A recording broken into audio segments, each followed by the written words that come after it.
Isang batang 12 taong gulang na sakristan, tagapaglingkod sa dambana, na magdadala ng banal na komunyon sa mga Kristiyanong may karamdaman.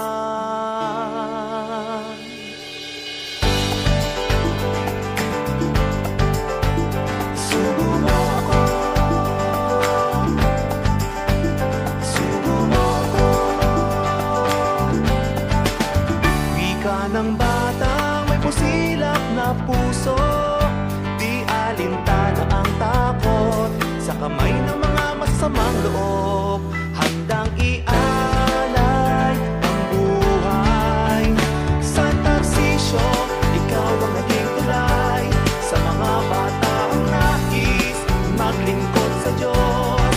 Sa Tarsisyo, ikaw ang simbolo ng katapatan sakristan. Sugo mo ako, sugo mo ako. Sanggit ng bata na may buong pananalig at pag-iingat sa dala niyang mahiwagang tinapay, sa kanyang musmos at banal na mga kamay. Ikaw ang naging tulay sa mga batang nais maglingkod sa Diyos. Sa Tarsisyo, ikaw ang simbolo ng katapatan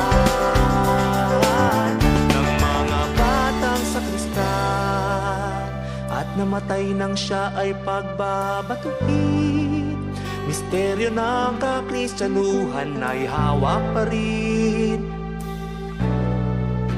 Naging tapat sa kanyang tungkulin.